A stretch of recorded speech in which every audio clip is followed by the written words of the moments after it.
Hello बच्चों, मैं हूं अजय सर। आप सभी का मेरे यूट्यूब चैनल में वेलकम है। आज हम क्लास 7 से चैप्टर 15 एरिया ये स्टार्ट करने वाले हैं।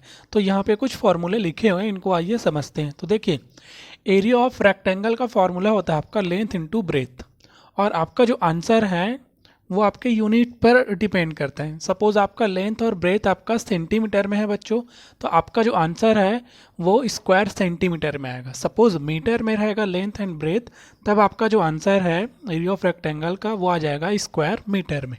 ठीक है, यूनिट का यही मतलब है। स्क्वायर में तो आएगा, यहाँ पे यूनिट मतलब या तो सेंटीमीटर में होगा या आपका वो मीटर में हो सकता है। वैसे ही देखते हैं एरिया ऑफ स्क्वायर। तो एरिया ऑफ स्क्वायर का फॉर्मूला होता है साइड इंटू साइड, या इसको लिख सकते हैं साइड स्क्वायर।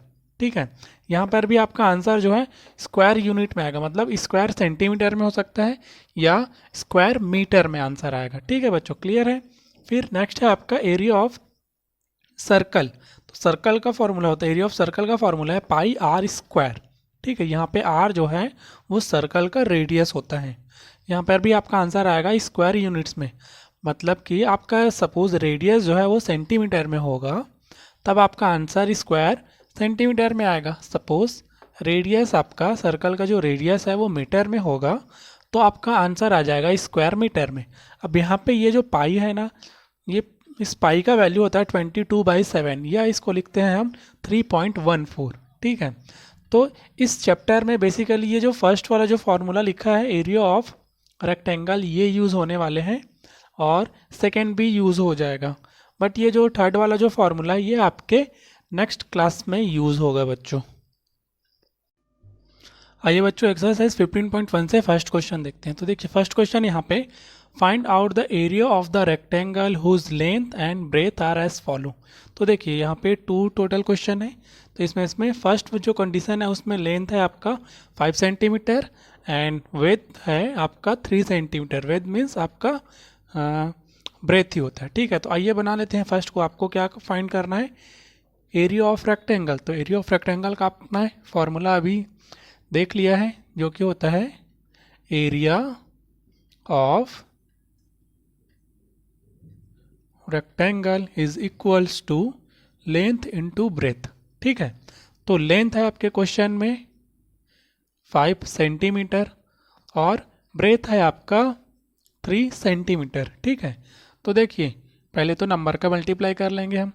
तो 5 का मल्टीप्लाई कर लेंगे 3 से, ये आपका हो जाएगा 15, और ये भी सेंटीमीटर में, ये भी सेंटीमीटर में। तो सेंटीमीटर इंटू सेंटीमीटर करेंगे तो ये आपका हो जाएगा पहले तो सेंटीमीटर स्क्वायर, या हम इसको ऐसे भी लिख सकते हैं 15 स्क्वायर सेंटीमीटर। ठीक है, तो आपका जो आंसर है वो आंसर आ जाएगा 15 स्क्वायर सेंटीमीटर बच्चों।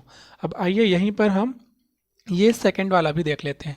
तो सेकंड वाले में आपका लेंथ है 3.5 सेंटीमीटर और जो ब्रेथ है वो है आपका 2 सेंटीमीटर।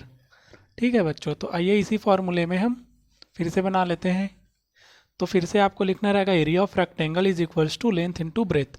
अब यहाँ पे लेंथ की प्लेस में आप वैल्यू पुट करेंगे 3.5, और आपका जो ब्रेथ है वो इक्वल है 2 सेंटीमीटर का। तो देखिए ये 3.5 है, तो 2 का मल्टीप्लाई करेंगे मतलब 3.5 का जस्ट डबल क्या हो जाएगा, 7 हो जाएगा। 7.0 या 7.0 ही तो इक्वल हो जाएगा आपका 7 के। और सेंटीमीटर में ये भी है और सेंटीमीटर में ये भी है, तो ये आपका हो जाएगा सेंटीमीटर स्क्वायर, या इसको और भी लिख सकते हैं हम 7 स्क्वायर सेंटीमीटर। तो ये आपका एरिया ऑफ रेक्टेंगल का आंसर आ गया बच्चों। आइए कुछ और, आइए बच्चों सेकंड क्वेश्चन सॉल्व करते हैं। तो देखिए यहाँ पे है find the area of the square whose sides are. अब यहाँ पे आपको फाइंड करना है एरिया ऑफ स्क्वायर। यहाँ पर भी अब फॉर्मूले से ही हम बनाएंगे। तो फर्स्ट में आपका 5 सेंटीमीटर और सेकेंड में आपका 7 सेंटीमीटर। तो पहले ये बना लेते हैं। तो आपको बनाना है एरिया ऑफ स्क्वायर फाइंड करना है। तो यहाँ पे फॉर्मूला होता है एरिया ऑफ स्क्वायर, ये आपका इक्वल होता है साइड स्क्वायर के। ठीक है, यहाँ पे आपका फर्स्ट वाले क्वेश्चन में साइड गिवन है 5 सेंटीमीटर, तो यहाँ पे आपको लिख लेना रहेगा 5 सेंटीमीटर, और ये स्क्वायर है तो स्क्वायर। अब देखिए स्क्वायर का मतलब ये है जो 5 सेंटीमीटर है वो आपका 2 टाइम्स है, तो इसको आप ऐसे भी लिख सकते हैं 5 सेंटीमीटर इंटू 5 सेंटीमीटर। तो 5 5 हो जाएगा आपका ये 25 सेंटीमीटर इंटू सेंटीमीटर हो जाएगा सेंटीमीटर स्क्वायर, या इसको आप लिख सकते हैं 25 स्क्वायर सेंटीमीटर। तो ये आपका आंसर आ गया बच्चों। ठीक है, 5 सेंटीमीटर मतलब एरिया ऑफ स्क्वायर फाइंड करेंगे तो आपका आंसर आ जाएगा 25 स्क्वायर सेंटीमीटर। अब ये 7 वाला भी आप यहाँ पे हम बना लेते हैं। तो देखिए फॉर्मूला तो आपका सेम रहेगा, क्योंकि इस क्वेश्चन में अब साइड जो है वो 7 सेंटीमीटर हो जाएगा। तो यहाँ पे आप पुट कर सकते हैं 7 सेंटीमीटर, और ये फॉर्मूला में स्क्वायर है तो स्क्वायर। स्क्वायर का मीनिंग ये है, ये जो 7 सेंटीमीटर है वो 2 टाइम्स है, तो 2 टाइम्स हम यहाँ पे लिख सकते हैं 7 सेंटीमीटर इंटू 7 सेंटीमीटर, नंबर का मल्टीप्लाई नंबर से, और ये जो यूनिट है उसका यूनिट से कर देंगे। तो 7 7 जो होता है आपका 49 centimetre into centimetre centimetre square, या इसको आप लिख सकते हैं 49 स्क्वायर सेंटीमीटर। यहीं पे ये सेंटीमीटर ना देके मीटर में रहता, तब आपका जो आंसर है वो आता आपका स्क्वायर मीटर में। ठीक है, यहाँ पे सेंटीमीटर ना लिख के हम लिखते स्क्वायर मीटर। तो ये बात आप ध्यान रखना बच्चों कि आपके क्वेश्चन में जो यूनिट है वो सेंटीमीटर में है तो स्क्वायर सेंटीमीटर में आएगा आपका एरिया, और मीटर में है तो स्क्वायर मीटर में आएगा आपका एरिया, चाहे वो एरिया ऑफ रेक्टेंगल हो या एरिया ऑफ स्क्वायर हो या एरिया ऑफ ट्राइंगल हो। आइए बच्चों थर्ड क्वेश्चन स्टार्ट करते हैं, काफ़ी इंपॉर्टेंट है आपके एग्जाम के पॉइंट ऑफ व्यू से। तो देखिए यहाँ पे है क्या, the area of the square is 1 square metre, find the area in centimetre. एक स्क्वायर है जिसका जो एरिया है वो गिवन है 1 स्क्वायर मीटर। ठीक है, आपका यहाँ पे जो एरिया है वो है 1 स्क्वायर मीटर।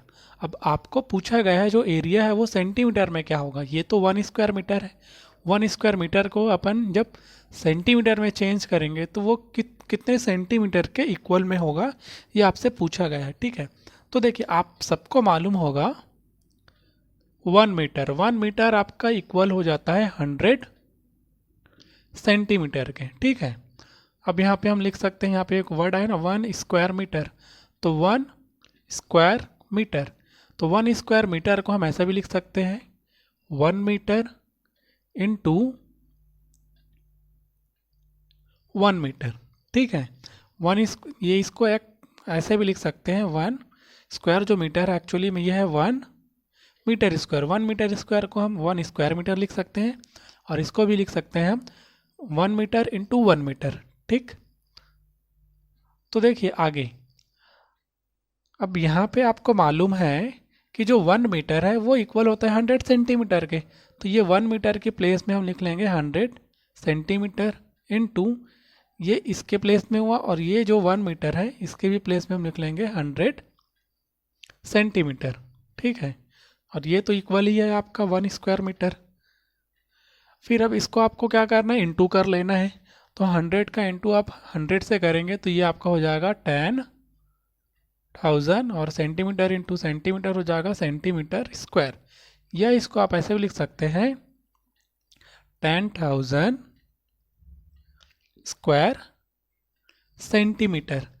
तो ये आपका क्या था 1 स्क्वायर मीटर। आपसे पूछा गया था कि 1 स्क्वायर मीटर जो है वो सेंटीमीटर में कितना इसका वैल्यू होगा, तो 1 स्क्वायर मीटर आपका क्या हो जाएगा, इक्वल हो जाएगा 10,000 स्क्वायर सेंटीमीटर के। यहाँ पे आपको लिख लेना देयरफॉर एरिया ऑफ स्क्वायर। तो एरिया ऑफ स्क्वायर क्या गिवन था आपका 1 स्क्वायर मीटर, और 1 स्क्वायर मीटर सेंटीमीटर में जब कन्वर्ट करेंगे तो वो इसके इक्वल हो जाएगा, मतलब कि 10,000 स्क्वायर सेंटीमीटर। तो ये आपका आंसर आ गया बच्चों, आपको आंसर जो है वो सेंटीमीटर में ही पूछा गया था। आइए बच्चों क्वेश्चन नंबर 7 स्टार्ट करते हैं। तो एक्चुअली में जो क्वेश्चन नंबर 4 है वो आपका क्वेश्चन नंबर 3 से रिलेटेड है, तो उसको आप लोग बना लीजिएगा। क्वेश्चन नंबर 5 और 6 जो है वो उतना इंपॉर्टेंट नहीं है, तो इसको हम लोग यहाँ पे नहीं करने वाले हैं। हम अभी स्टार्ट करते हैं क्वेश्चन नंबर 7 जो कि काफ़ी इंपॉर्टेंट है और आपके डेली लाइफ से रिलेटेड है। तो देखिए यहाँ पे क्वेश्चन नंबर 7 क्या बोलता है, the length of the rectangular floor of a room is 6 metre and its breadth is 2 metre. On the floor Tiles of 10 centimeter into 5 centimeter are to be fitted. Find out the cost of fitting tiles if each tiles cost 5 rupees. देखिए एक rectangular room है, ठीक है, तो rectangular room की size यहाँ पे given है, लेंथ है उस रूम की 6 मीटर एंड उस रूम की जो ब्रेथ है वो है आपका 2 मीटर, ठीक है। तो एक रेक्टेंगुलर रूम है, अब उसमें बोला गया है उसका जो फ्लोर है उसमें आपको टाइल्स फिट करना है। तो वन जो टाइल्स है उसका आपका साइज यहाँ पे गिवन है 10 सेंटीमीटर इंटू 5 सेंटीमीटर साइज का ही आपको टाइल्स वहाँ पे लगाना है। तो आपसे पूछा गया है कि वो जो पूरा जो फ्लोर है उसमें हम इस साइज का टाइल्स लगा लेंगे तो टोटल कितना कॉस्ट लगेगा, ठीक है। और वन टाइल्स का कॉस्ट आपको यहाँ पे गिवन है 5 रुपीज़ है। तो टोटल आपको जब आप पूरा टोटल उसको टाइल्स फिट कर लेंगे तो टोटल कॉस्ट कितना होगा ये आपको बताना है। तो सबसे पहले आपको इसमें करना क्या रहेगा, एरिया ऑफ पहले रूम फाइंड कर लेंगे, देन आपको एरिया ऑफ टाइल्स फाइंड करना रहेगा वन टाइल्स का। ये यहाँ पे साइज गिवन है 10 सेंटीमीटर इंटू 5 सेंटीमीटर, तो यहाँ से हम एरिया ऑफ टाइल्स निकाल लेंगे। फिर उसके बाद हम नंबर ऑफ टाइल्स फाइंड कर लेंगे कि टोटल कितने नंबर ऑफ टाइल्स एक्चुअली में लगेंगे उस टोटल एरिया जो है फ्लोर का उसमें। उसके बाद आपको कॉस्ट का मल्टीप्लाई कर देना रहेगा। तो आइए यहाँ पे देखते हैं, बहुत ही इजी क्वेश्चन है। अब देखिए यहाँ पे आपका क्वेश्चन में समझने वाली बात है, आपका जो रूम है उसकी जो लेंथ और ब्रेथ है वो मीटर में है, बट टाइल्स की जो साइज है वो सेंटीमीटर में है। तो आपको क्या करना रहेगा, इसको भी सेंटीमीटर में चेंज करना पड़ेगा। तो आपको मालूम है कि 1 मीटर इक्वल होता है 100 सेंटीमीटर के, ठीक है बच्चों। तो देखिए यहाँ पे आप लिख सकते हैं आप लेंथ ऑफ द फ्लोर। तो लेंथ है यहाँ पे आपका है 6 मीटर। अब 6 मीटर को आपको सेंटीमीटर में चेंज करना है, तो क्या करेंगे, इसमें 100 का इंटू कर देंगे, क्योंकि 1 मीटर इक्वल है 100 सेंटीमीटर के। तो 6 मीटर इक्वल हो जाएगा आपका 6 इंटू 100 के। तो आपका डायरेक्टली यहाँ पे आंसर जो आएगा वो मैं लिख रहा हूँ 600 सेंटीमीटर। तो ये आपका जो लेंथ है फ्लोर का वो आ गया 600 सेंटीमीटर बच्चों, ठीक है। वैसे ही आपको ब्रेथ भी लिख लेना है, यहाँ पे लिख लेंगे ब्रेथ ऑफ द फ्लोर, जो कि था आपका 2 मीटर।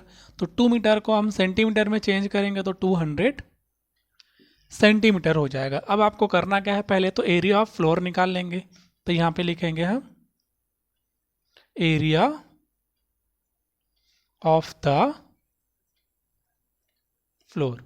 तो एरिया ऑफ द फ्लोर क्या हो जाएगा, फॉर्मूला लेंथ इंटू ब्रेथ हो जाएगा, ठीक है। अब लेंथ आपका ये सेंटीमीटर वाला वैल्यू पुट करना रहेगा।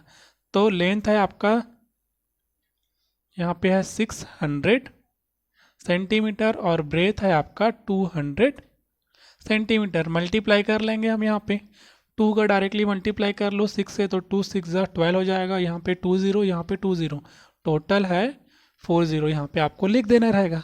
तो ये हो जाएगा आपका 1,20,000 सेंटीमीटर इंटू सेंटीमीटर आपका हो जाएगा सेंटीमीटर स्क्वायर, ठीक है। या इसको और एक स्टेप में लिख सकते हैं 1,20,000 स्क्वायर सेंटीमीटर, यहाँ पर भी यहाँ तक भी लिखेंगे आपका हो जाएगा, ठीक है। ये तो हमने एरिया ऑफ फ्लोर फाइंड कर लिया।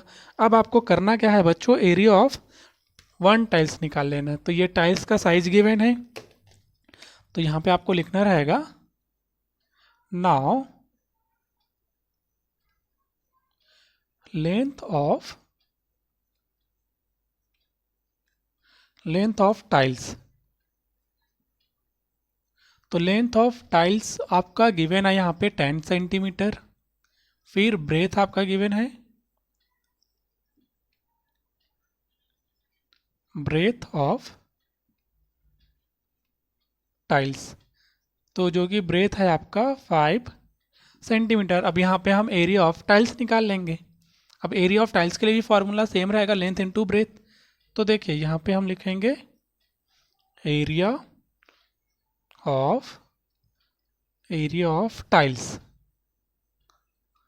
तो फॉर्मूला आपका लेंथ इनटू ब्रेथ ये सेम रहेगा। यहाँ पे मैं डायरेक्टली वैल्यू पुट कर देता हूँ। लेंथ आपका हो जाएगा 10 सेंटीमीटर के और ब्रेथ आपका इक्वल हो जाएगा 5 सेंटीमीटर के।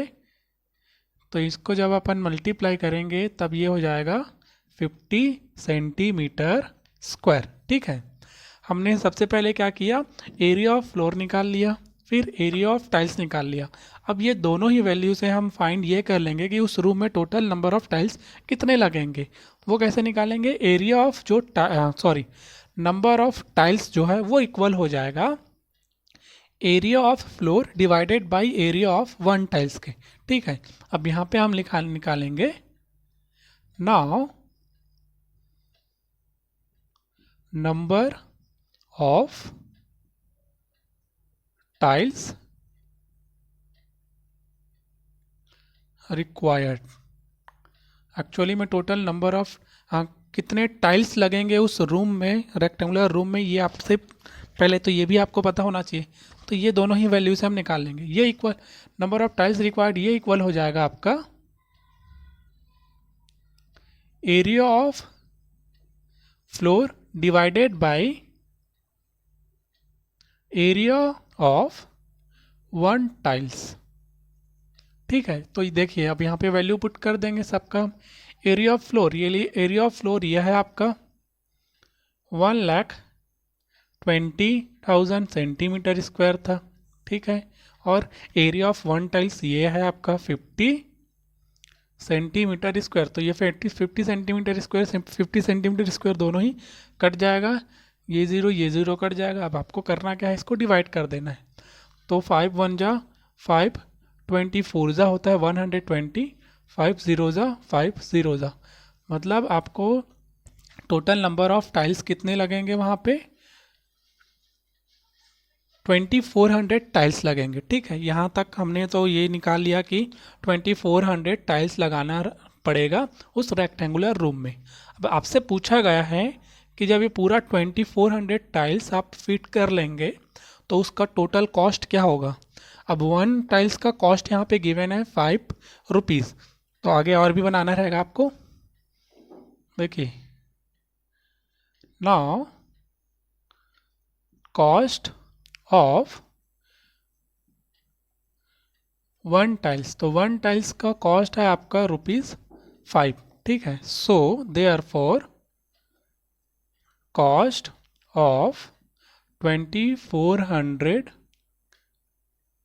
टाइल्स, उसके लिए क्या करना रहेगा आपको 2400 में इंटू कर देंगे हम 5 का इंटू कर लेते हैं। तो ये 5 0 ज़ा 0, 5 0 ज़ा 0, 5 4 ज़ा 20, 2 कैरी हो गया, 5 2 ज़ा 10 और ये 2 12, मतलब टोटल कितना कॉस्ट लग जाएगा आपको 12,000 रुपीज़ लग जाएगा। ठीक है, तो टोटल अपने को टाइल्स कितने लगाने पड़ेंगे उस रेक्टेंगुलर रूम में 2400 तो टाइल्स लगाने होंगे, और ये 2400 टाइल्स लगाने का जो कॉस्ट है वो हो जाएगा आपको यहाँ पे 12,000 रुपीज़। यहाँ पे आपको लास्ट में लिखना रहेगा बच्चों, cost of fitting the tiles in the floor is ₹12,000। तो ये काफ़ी इंपॉर्टेंट क्वेश्चन था, आई होप आपको अच्छे से समझ में आ गया हो।